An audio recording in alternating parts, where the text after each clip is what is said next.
ကျွန်တော်လိုမျိုးအင်္ဂလိပ်စာလည်းသိမချမ်းဘူးဒါပေမဲ့တချို့အင်္ဂလိပ်ကိုရေးထားတဲ့စာအုပ်တွေကိုလည်းဖတ်ချင်တယ်ဘယ်လိုလုပ်ရမလဲမသိရင်ဒီဗီဒီယိုကသင်အတွက်ဖြည့်ပေးနိုင်ပါတယ်ကျွန်တော်တို့အတွက်အင်္ဂလိပ်စာဆိုတာတစ်ခါတလေမှာခေါင်းစားစရာကိစ္စတစ်ခုဖြစ်နေတတ်ပါတယ်အထူးသဖြင့်ကိုဖတ်ချင်တဲ့စာအုပ်တွေသူတေသနစာတမ်းတွေဒါမှမဟုတ် YouTube ဗီဒီယိုတွေကအင်္ဂလိပ်လိုဖြစ်နေတဲ့အခါမျိုးမှာပေါ့ Google Translate တွေပါလေသုံးပြန်တော့လဲစာတစ်ချောင်းစီစီကိုဘာသာပြန်နေရတာကအချိန်ကုန်ပြီးပြင်ပန်းပါတယ်ပြီးတော့ဘာသာပြန်လာတာကလည်းလိုချင်တဲ့အဓိပ္ပာယ်အတိုင်းဖြစ်ချင်မှဖြစ်မယ်အဲ့ဒီတော့ကိုဖတ်ချင်တဲ့အင်္ဂလိပ်စာအုပ်တော့ကိုမြန်မာလိုအလွယ်တကူဖတ်နိုင်ပြီးတော့အဲ့ဒီစာအုပ်တွေကအကြောင်းအရာတွေနဲ့ပတ်သက်ပြီးတော့လဲစာအုပ်နဲ့ကိုနဲ့ဓာတ်ရိုက်ဆွေးနွေးပြနိုင်မှာဆိုရင်တော့ဘယ်တော့ကောင်းနိုင်မလဲဒီနေ့ဗီဒီယိုမှာတော့အဲ့လိုမျိုးတွေကိုလက်တွေ့အကောင့်တွေပေါ်ပေးနိုင်တဲ့ Google ရဲ့ AI tool တစ်ခုဖြစ်တဲ့ Notebook LM အကြောင်းကိုကျွန်တော်စာအုပ်တွေဖတ်တဲ့ရှုတော့ကနေပြီးတော့အသေးစိတ်ရှင်းပြပေးသွားပါမယ်။ Notebook LM ကဘယ်လိုလုပ်လဲဘယ်လိုအသုံးဝင်လဲအထူးသဖြင့်ကျွန်တော်တို့လိုအင်္ဂလိပ်စာအားနေတဲ့သူတွေအတွက်ဘယ်လိုမျိုးအကျိုးကျေးဇူးတွေပေးနိုင်လဲဆိုတာကိုလက်တွေ့ဥပမာနဲ့တကွပြောပြပေးသွားမှာလို့ဒီဗီဒီယိုလေးကိုအဆုံးထိကြည့်ပေးကြပါဦးခင်ဗျ။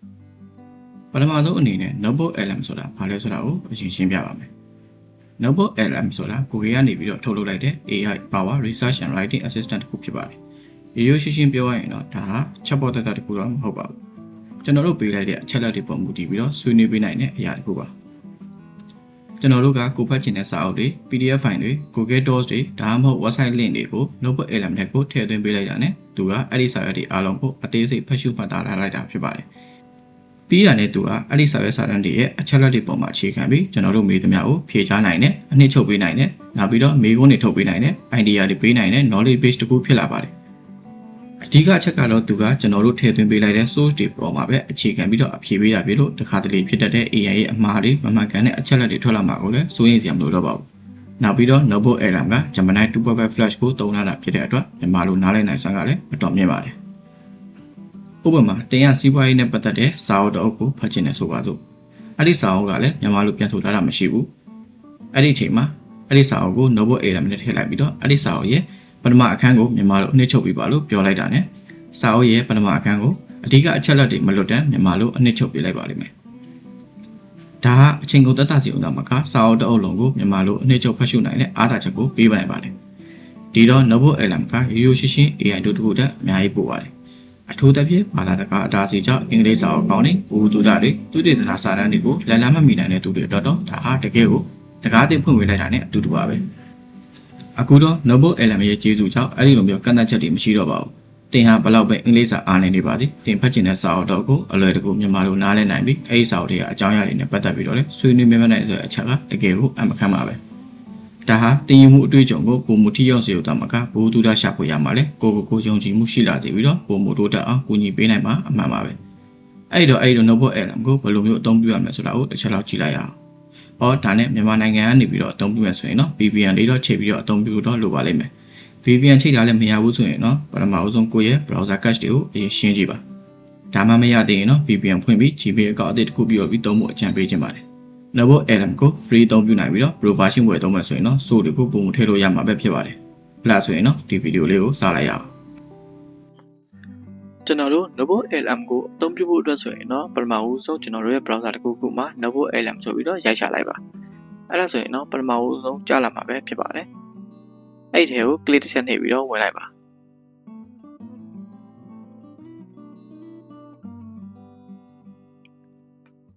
โอเคဒီထဲရောက်ပြီဆိုရင်တော့ဒီနေရာမှာ Notebook LM ကိုဘယ်လိုမျိုးအသုံးပြုလို့ရမလဲ Notebook LM ထဲမှာဘာတွေအသုံးပြုလို့ရမလဲဆိုတာကိုသူကနေပြီးတော့ရှင်းပြပေးထားတာရှိပါတယ်ကျွန်တော်ကတော့ဟိုအထဲရောက်မှာပဲတစ်ခါတည်းရှင်းပြပေးပါတော့မယ်โอเคအဲ့တော့ဒီမှာအပေါ်ဆုံးမှာရှိတဲ့ try Notebook LM ဆိုတာကိုတစ်ချက်နှိပ်ပြီးတော့ဝင်လိုက်ပါโอเคအဲ့ဒါဆိုရင်တော့ကျွန်တော်တို့ Notebook LM နဲ့ကိုရောက်ပြီးပဲဖြစ်ပါတယ်အကောင့်ဝင်ရသေးရင်တော့အကောင့်တစ်ချက်ဝင်ထားပေးဖို့လိုပါမယ်အကောင့်ဝင်ပြီးသားဆိုရင်တော့အောက်မှာ create new notebook ဆိုတာရှိပါတယ်အဲ့ဒါကိုတစ်ချက်နှိပ်လိုက်ပါ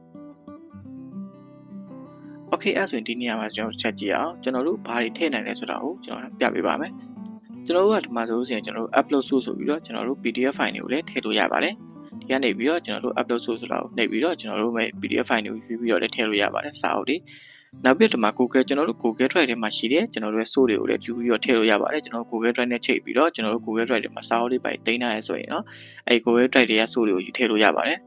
โอเคဆိုတော့ပြောက်သွားပြီ Okay ပါနောက်ပြီးတော့ကျွန်တော်တို့ဒီမှာ website link နဲ့ YouTube ဆိုတာရှိပါတယ် website ဆိုတာကိုနှိပ်လိုက်မယ်ဆိုရင်လည်းကျွန်တော်တို့ website URL တွေကိုဒီမှာ copy paste လုပ်ပြီးတော့ထည့်လို့ရပါတယ်နောက်တစ်ခုကဒီမှာ YouTube ပါဒီမှာ YouTube ဆိုရင်လည်းကျွန်တော်တို့ YouTube ရဲ့ video link ကိုဒီမှာ paste လုပ်ပြီးတော့ထည့်လို့ရပါတယ်ကျွန်တော်တို့ YouTube ကနေပြီးတော့ video link ကို copy ကူးလာဒီမှာ paste လုပ်ပြီးတော့ထည့်သွားလို့ရပါတယ်နောက်ပြီးတော့နောက်တစ်ခုကတော့ကျွန်တော်တို့ရဲ့ copy text တွေကိုလည်းထည့်လို့ရပါတယ်ကျွန်တော်တို့ရေးထားတဲ့စာတွေရိုက်ထားတဲ့စာတွေကိုလည်းကျွန်တော်တို့ဒီမှာ text နေနဲ့ကျွန်တော်တို့ဒီမှာ paste ချပြီးတော့ထည့်လို့ရပါတယ်ဒါတွေမကသေးပါဘူးနောက်ဆုံးကတော့ discover source ဆိုတာရှိပါတယ်တကယ်လို့ကျွန်တော်တို့ကဘာ source တွေကိုလိုချင်လဲဆိုရင်ဆိုတာကိုကျွန်တော်တို့ဒီမှာရိုက်ရှာပြီးတော့ကျွန်တော်တို့ source တွေကိုရှာလို့ရပါတယ်ပြီးရင်တော့အဲ့ဒီ source တွေမှာကိုယ်သဘောကျတဲ့ source ဒါမှမဟုတ်ကိုကြိုက်တဲ့ source ရှိတယ်ဆိုရင်တော့အဲ့ source ကိုယူပြီးတော့ထည့်လိုက်လို့ရပါတယ်Okay အဲ့ဒါဆိုရင်တော့စာအုပ်တစ်အုပ်ကိုကျွန်တော်တို့ upload လုပ်ပြီးတော့စာအုပ်ထဲမှာပါတဲ့အကြောင်းအရာတွေကိုတစ်ချက်လောက်ဒီ AI နဲ့ကိုယ်နဲ့ပြန်လဲဆွေးနွေးကြည့်လိုက်အောင်ပထမဆုံးစာအုပ် upload မလုပ်ခင်မှာကျွန်တော်တို့တစ်ခုပြောင်းစရာရှိတယ် setting လေးတစ်ခုပြောင်းစရာရှိတယ်အဲ့ဒါကတော့ကျွန်တော်တို့ဒီမှာdefault output language ကိုတက်ပြောင်းဖို့ပဲကျွန်တော်ပြောင်းပြီးသားမြန်မာရှိနေတယ်တကယ်လို့ तू ကမပြောင်းရသေးဘူးဆိုရင်တော့ကျွန်တော်ဒီမှာ default ဆိုပြီးရှိနေမှာဒီ output language ကအဲ့ဒါကိုကျွန်တော်ကမြန်မာလိုပဲထွက်ချင်တယ်မြန်မာလိုပဲ तू သုံးချင်တယ်ဆိုရင်တော့ဒီ output language ကိုကျွန်တော်မြန်မာတစ်ချက်ပြောင်းပြီးတော့လိုတာပေါ့ဟိုအောက်ဆုံးမှာတော့ရှိတယ်ဒီမှာမြန်မာဆိုတာရှိတယ်ပြီးရင် save လုပ်လိုက် Okay အဲ့ပြီးရင်တော့ကျွန်တော်တို့ဒီမှာဒီ PDF file လေးကိုထည့်မယ်ပေါ့ Okay ဒီမှာဒီ add ကိုလည်းလုပ်လို့ရတယ်ဒီမှာ upload source ဆိုတာလည်းနှိပ်လို့ရတယ်ပြီးလို့ဆိုရင်ဒီမှာ upload အဲ့ပြီးရင်ဒီမှာကျွန်တော်ဒီမှာ power on now ဆိုတဲ့စာအုပ်ပေါ့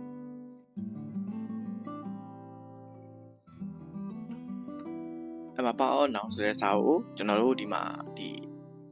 double LM နဲ့ AI နဲ့ပြန်ဆွေးနွေးရပေါ့ဒီစာအုပ်ထဲမှာဘာတွေပါလဲ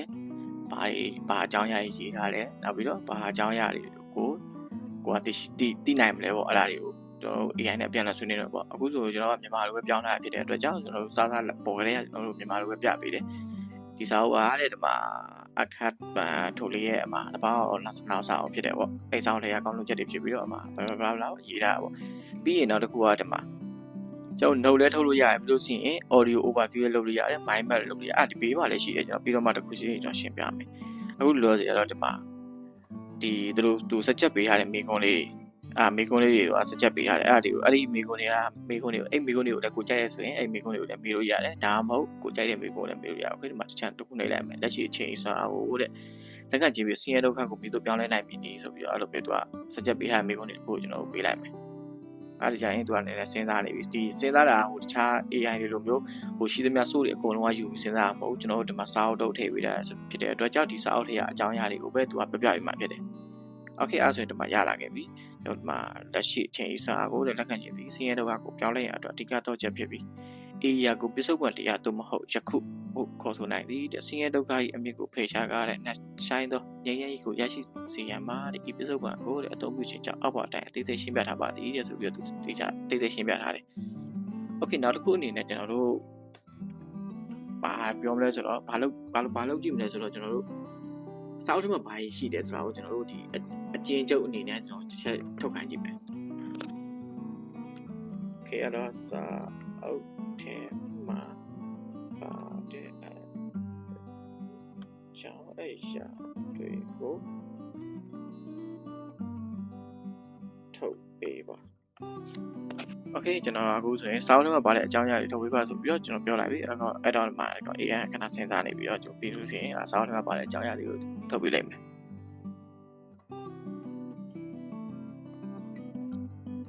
Okay ဒီမှာပေးထားတဲ့စာအုပ်ထဲမှာပါတဲ့အကြောင်းအရာတွေမှာဒီတန်းရှိမယ်ပြီးလို့ရှိရင်အခန်း1မှာတင်ရစိတ်မဟုတ်ပါ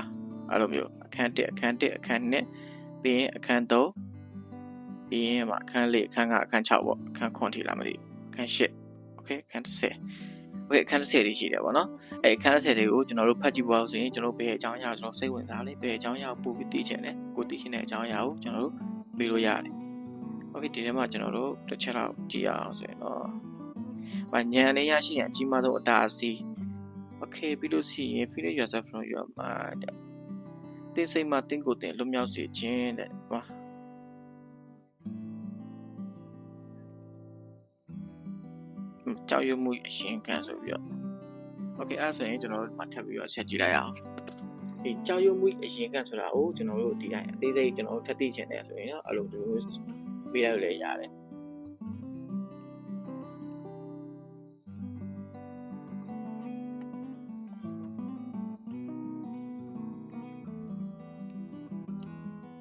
E ရမလို့ဘာလို့ရိုက်တယ်မသိဘူးကျွန်တော် email ရိုက်တယ် okay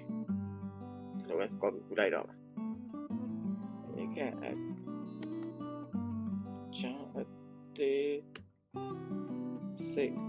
ရှင်းပြပါပေါ့ okay ကြောင်းရုံမှုရဲ့အရင်ကအကြောင်းအသေးသေးရှင်းပြပါဆိုပြီးတော့ကျွန်တော်တို့ပေးလိုက်မယ်ဆိုရင်သူကဒီစာအုပ်ထဲကအကြောင်းအရာတွေအတိုင်းကြောင်းရုံမှုရဲ့အရင်ကဆိုတာဘာလဲဆိုတာကိုသူအသေးသေးရှင်းပြပေးလိုက်မယ်sorry ပါကျွန်တော်ဒီ E ကိုဘယ်နာမှဘယ်နာရိုက်ရမှမသိဘူးဒါပေမဲ့ copy ကူပြီးထည့်လိုက်တယ် okay အကြိမ်တော့သူကကြောင်းရုံမှုရဲ့အရင်ကဆိုပြီးတော့အောက်မှာသူရှင်းပြထားတာပေါ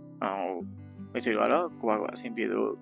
မေးလိုက်ဖတ်လိုက်ပေါ့ကျွန်တော်ကဒီမှာစမ်းပြရဖြစ်တယ်ကျွန်တော်စာဒီဗီဒီယိုရှိပါမှာဆိုတော့ဖတ်တော့ဒီတိုင်းပဲကျွန်တော်မိခွန်းလေးပဲမေးသွားလိုက်မယ် okay အဲ့ဆိုရင်ဒီမှာကျွန်တော်မိခွန်းတွေကရှားဒီမှာအောက်မှာသူဟိုဘယ်လိုပြောရမလဲအောက်မှာသူပေးထားမိခွန်းလေးတွေကလည်းမဆိုးစိတ်နှစ်ခုတော့ပြောပါနှစ်ခါအောင်နှိမ့်လိုက်ပြီစိတ်လုံးမှုကိုလွမြောက်စီရန်နဲ့စစ်မှန်တော့ကိုပိုင်တဘာဝကိုတဲ့မိတို့တွေ့ရှိနိုင်မည်တဲ့အလုံးကျွန်တော်မေးလိုက်တယ်။ Okay အားတခုပဲကျွန်တော်ကြည့်လိုက်တော့မယ်။အဲ့ဒါဆိုတော့သူပြန်ဖြေပေးတယ်ဒီစာအုပ်တွေပေါ့စာအုပ်တွေဟာတွေပေါ့ဟိုတီးပြီးတော့စာအုပ်တွေဟာတွေအခြေခံပြီးတော့သူပြန်ဖြေပေးလိုက်မယ်။ Okay အဲ့ဆိုကျွန်တော်မေးတဲ့ဟာလေးကိုကျွန်တော်ခဏတော့ရပ်ပြီးတော့ကျွန်တော်ဒီပေးရဟာလေးဆက်ရှင်းကြည့်အောင်။ Okay audio overview ဆိုတာဘာလဲဆိုတော့ audio overview ဆိုတာဒီစာအုပ်ပေါ်ကိုအခြေခံပြီးတော့ကျွန်တော်တို့လူ2ယောက်အပြန်အလှန်ဆွေးနွေးတဲ့ပုံစံကို audio file အနေနဲ့သူထုတ်ပေးရမှာဖြစ်ပါတယ်။ဟိုမိနစ်20လောက်တော့ကြာတယ်တော်တော်မိုက်တယ်တော်တော်လည်းကြာတယ်လို့မိုက်လည်းမိုက်တယ်ကောင်းလည်းကောင်းတယ်ပြီးတော့မြန်မာလိုလည်းပြီးသက်သားရှိတယ်နောက် video overview ကြတော့ဗာလဲဆိုတော့ဒီ video overview ကြတော့ဒီ4မိနစ်5မိနစ်စာသူက presentation video ပုံစံမျိုးနဲ့အဲ့ဒီအကြောင်းဒီစာအုပ်ထဲမှာပါတဲ့အကြောင်းအရာတွေကိုသူကရှင်းပြပေးတဲ့ပုံစံလုံးဝဒီ presentation ပုံစံလို့ slide by slide ပေါ့လို့ရှင်းပြပေးတယ် mind map ကြတော့ဗာလဲဆိုတော့ mind map ကိုနှိပ်ထားလိုက်မယ် mind map ကြတော့ဗာလဲဆိုတော့သူကနေပြီးတော့အဲ့ခေါင်းစဉ်တစ်ခုချင်းစီကိုအဲ့လိုမျိုးဒီနှုတ်လေးနဲ့ခွဲပြီးတော့သူကပြပေးတာအဲ့ဒါတွေကိုကိုကနေပြီးတော့ကိုစိတ်ဝင်စားတဲ့အကြောင်းအရာတွေကိုနှိပ်ပြီးတော့အမှလိုက်ကြည့်ပါရုံပဲOkay report ကြတော့ဘယ်လိုပြောမလဲဆိုရင်เนาะကျွန်တော်တို့ဒီမှာ report နှိပ်လိုက်မယ်ဆိုရင်เนาะအမှ create ပြီးတော့ own ဆိုပြီးတော့ကိုယ်တိုင် report လုပ်လို့ရတယ်လို့ briefing DOC ဆိုတော့ကျွန်တော်တို့ကဒီဘယ်လိုပြောမလဲဒီ summarize ပုံစံမျိုးပဲဒီအသေးစိတ်ဟိုဘယ်လိုပြောမလဲဒီဘယ်လိုပြောမလဲဟို summarize လုပ်ခိုင်းတဲ့သဘောပဲဗျာ summarize လုပ်ခိုင်းတဲ့သဘောဆိုရင်ဒီကောင်ပဲအမှ brief document ပဲနှိပ်လိုက်မှာကျွန်တော်တို့ဒီ report တစ်ခုအဲ့ brief document ဆိုပြီးဒီမှာပြီးရင်နောက်နှစ်ခုရှိတာကြောင့်ဒီ flashcard နဲ့ဒီမှာ quiz နဲ့ဆိုပြီးရှိတယ် flashcard ကလည်းမိုက်တယ်ပြီး quiz ကလည်းမိုက်တယ်ချက်နှိပ်ပြီးတော့ကျွန်တော်ကြည့်အောင် flashcard ကကြတော့ဗာလဲဆိုတော့အရှိမမေးခွန်းအနောက်မှာအဖြေအဲ့လိုမျိုးပုံစံဒီကျွန်တော် vocabulary ပိုင်းလေ့လာမယ်ဆိုရင်တော့အရှိမကကျွန်တော် vocabulary ပဲရှိတယ်အနောက်မှာကသူ့ရဲ့ meaning နဲ့ meaning တို့ဗာလို့ပေါ့အဲ့လိုမျိုးအဲ့လိုပုံစံမျိုးပဲဒီကောင်ကကြတော့ဒီအရှိမကကြတော့သူကအဲ့လိုအမေခွန်းလေးမေးထားမယ်ပြီးအနောက်မှာအဖြေပုံစံ quiz ကလည်းတူတူပဲအဲ့လိုမျိုး multiple choice ပုံစံမျိုးနဲ့လာမှာဟိုဘယ်လိုပြောမလဲဆိုရင်တော့ဒီမိကုန်းတစ်ခုမေးမယ်ပြီးလို့ရှိရင် multiple choice ၄ခုအနေနဲ့ကျွန်တော်တို့ပြပေးမယ်ကျွန်တော်ဘယ်တစ်ခုမှန်းလဲဆိုတာကျွန်တော်ရွေးပြရမှာကျွန်တော် quiz ဖြေရတဲ့ပုံမျိုးပဲဒီကောင်ကျတော့အမေးဖြေပုံစံမျိုးလေးသွားတာ flashcard ကကျတော့အမေးဖြေပုံစံမျိုးလေးသွားတာ okay အဲ့ဒါဆိုရင်ကျွန်တော်ဒါတွေကို generate ထုတ်တာတော့ဒီဟိုနေဒီ mind map လေးကိုဆက်ကြည့်အောင်ဒီနှစ်ခုကဒီ audio overview နဲ့ video overview ကကျွန်တော်ထုတ်ပြီးသွားပြီဘေးမှာရှိတယ်ပြီးတော့မှကျွန်တော်ပြပေးမယ် okay ဒီ mind map ကိုဆက်ကြည့်အောင်မကြည့်ကျွန်တော်စနပြောသလိုပဲ mind map ကသူစာအုပ်ဘယ်လိုရှင်သူ chapter တစ်ခုချင်းစီတိုင်းပေါ့အဲ့လိုမျိုးဘေးနားမှာအဲ့လိုမျိုးခွဲထော်သွားတာတပင်လေးလိုပဲတပင်ခိုင်းလေးလိုပဲခွဲထော်သွားတာပြီးရင်မှာ chapter 1ဆိုတာ chapter 1အကြောင်းအရာကိုသူနှိပ်လိုက်မယ်ဆိုရင်သူက chapter 1အကြောင်းအရာနဲ့ပတ်သက်ပြီးတော့သူကျွန်တော်တို့ပြပေးလိုက်မယ်အဲ့ chapter 1ထဲမှာကျွန်တော်တို့ဒီမှာအကြောင်းအရာ၄ခုထပ်ရှိသေးတယ်ဘယ်ဟာကိုကျွန်တော်တို့ကသိချင်တာလဲအဲ့သိချင်တဲ့အကြောင်းအရာကိုကျွန်တော်ထပ်နှိပ်လိုက်လို့ရတယ်